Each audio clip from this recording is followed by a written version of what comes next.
Good afternoon, students. Yesterday we were discussed about artificial vegetative propagation. क्या क्या होती है हमने देखी थी. बडिंग के थ्रू भी आर्टिफिशियल प्रोपगेशन होता है.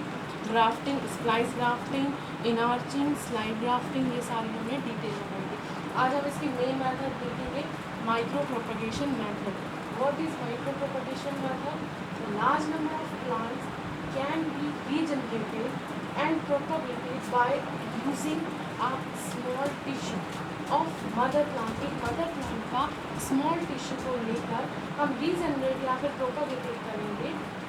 This is popularly described as clonal propagation and micro propagation. Clonal मतलब एक mother cell, जो कि एक मदर की सेल को हम लेंगे जो कि एक लिविंग टिश्यू रहेगा, जिसके थ्रू हम क्या करेंगे कि माइक्रो प्रोपगेशन की टेक्निक को आर्टिफिशियल वेजिटेटिव रिप्रोडक्शन में प्रोपगेशन की रिप्रोडक्शन की एक मेथड है जो कि आर्टिफिशियली तरीके से एक प्लांट का फॉर्मेशन होता है.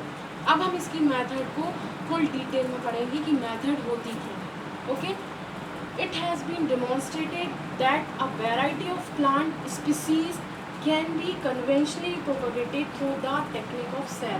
कन्वेंशनली होती है tissue and organ of the cell. हम टिश्यू के सेल का ऑर्गन देखेंगे. This technique, the technique of micro propagation. अब हम इसकी टेक्निक देखेंगे. ये तो हमारी हो गई definition. The large number of plants can be regenerated. बहुत से लार्ज नंबर के जो प्लांट्स होते हैं वो रीजनरेट होते हैं. रीजनरेट होने का मतलब कि जैसे हम प्लांट्स का रीजनरेशन करते हैं, एक बार दोबारा न्यू प्लांट्स का फॉर्मेशन करते हैं. एंड प्रोपगेटेड मतलब लगाना. By using a small tissue, एक छोटा सा लिविंग टिश्यू लेंगे, ऑफ मदर प्लांट का टिश्यू लेंगे जो कि लिविंग सेल होगा. This is popularly described as clonal. Clonal is same the formation of mother cell. Clonal का फॉर्मेशन होना मतलब जो कि same, they are genetically similar, their parents are called co clone. हम इसकी टेक्निक देखेंगे जो कि पेज नंबर 11 होती है. क्या है टेक्निक?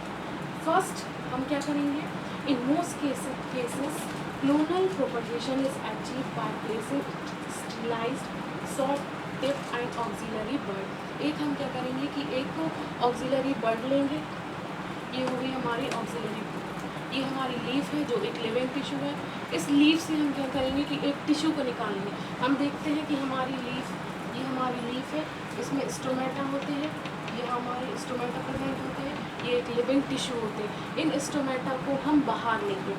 कैसे? एक माइक्रोस्कोप से हम स्टोमेटा को बाहर लेंगे और उस स्टोमेटा से टिश्यू को, लिविंग टिश्यू को बाहर निकालेंगे और एक इनऑक्यूलेटेड मीडियम में रखेंगे. ठीक है, ये टेक्निक हमारी दी है पेज नंबर 11 पे. हम इसको देखेंगे कि हम एक जार लेंगे, उस जार में हम एक इनऑक्यूलेटेड मीडियम रखेंगे जिसमें हमारा केमिकल सॉल्यूशन रहेगा, जो कि केमिकल सॉल्यूशन क्या करेगा, जिसमें हमारे पूरे न्यूट्रिएंट्स रहेंगे जो कि हम जैसे नॉर्मली प्लांट्स को भी लगाते हैं तो हम सॉइल में लगाते हैं. This is soil as culture. एक इसका मेन पॉइंट है कि इसके थ्रू हम बिना मिट्टी का यूज़ किए प्लांट का फॉर्मेशन करते हैं. इसमें सॉइल का यूज़ नहीं होता है. जैसे हम सॉइल लगाते हैं तो सॉइल में क्या होता है कि हमें खाद भी डालना पड़ती है, फर्टिलाइज़र भी डालने पड़ते हैं, पेस्टिसाइड्स भी डालने पड़ते हैं. इसमें क्या होगा कि इनऑक्यूलेटेड मीडियम में सारे फर्टिलाइजर्स भी हैं, पेस्टिसाइड्स भी हैं, विटामिन भी हैं, मिनरल्स भी हैं, जो कि एक मीडियम प्रिपेयर किया जाता है. इसमें हम इस लिविंग टिश्यू के सेल को यहाँ से इसमें ट्रांसफ़र करेंगे. नेक्स्ट स्टेप हम इसकी देखेंगे कि नेक्स्ट स्टेप में क्या होगा. This is called the clone of mother plant. Next is callus formation. ये हो गया हमारा एक लिविंग टिश्यू. ये हमारा लिविंग टिश्यू है. Next formation callus. Next callus का फॉर्मेशन होगा. इस टिश्यू से धीरे धीरे एक कैलस फॉर्मेशन होने लगेगा. जैसे हमने एक छोटा सा टिश्यू लिया, धीरे धीरे थोड़ा बड़ा होने लगा टिश्यू, ये हमारा कैलस फॉर्मेशन हुआ. Next step is organogenesis. Organogenesis it means organ. We know that what is organ.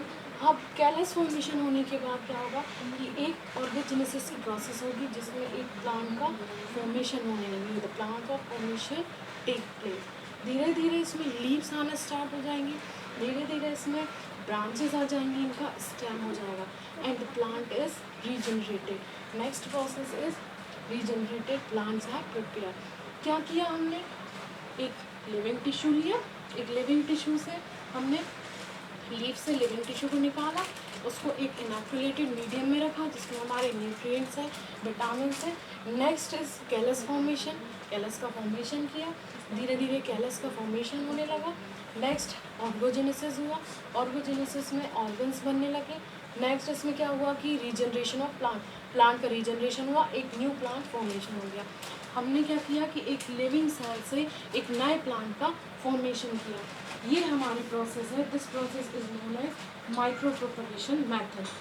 The advantage, इसकी क्या एडवांटेज है, first is multiplication of disease free plant. क्या होता है कि जब एक लिविंग टिश्यू यदि हमारा डिसीज फ्री रहता है तो जो हमारा न्यू प्लांट्स फॉर्मेशन होता है वो भी हमारा डिसीज फ्री प्लांट होता है, ये इसका एडवांटेज है। Next is a wide range of plant have now B regenerated. एक बड़े रेंज के प्लांट को हम एक बड़े रेंज में या बहुत ज़्यादा मात्रा में हम इस टेक्निक के थ्रू प्लांट्स को लगा सकते हैं क्योंकि इसमें सॉइल का यूज़ नहीं है।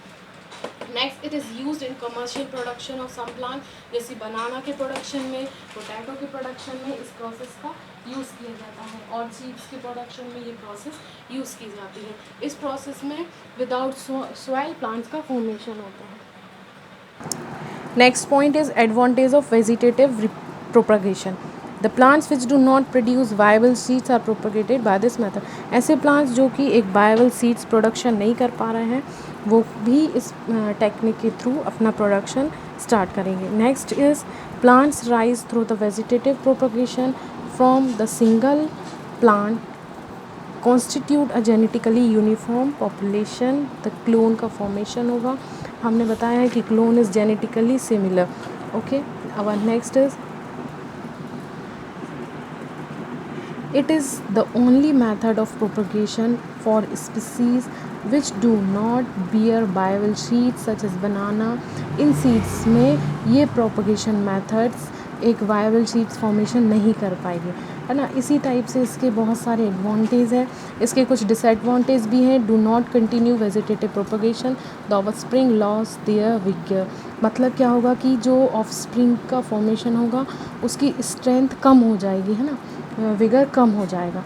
New characters can never be regenerated in the vegetatively propagated plant. एक नए कैरेक्टर का फॉर्मेशन नहीं होगा क्योंकि क्लोन्स के फॉर्मेशन होंगे।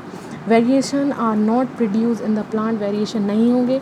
The variation are essential for evolutionary processes. The plants are weak, do not adopt a new year environment. एक नए इन्वायरमेंट को, एक नए वातावरण को ये अडॉप्ट नहीं कर पाएंगे। ओके, अब हम इसका नेक्स्ट टॉपिक पढ़ेंगे कि व्हाट इज़ सेक्सुअल रिप्रोडक्शन। ये हमारा सेकंड टॉपिक एंड हुआ।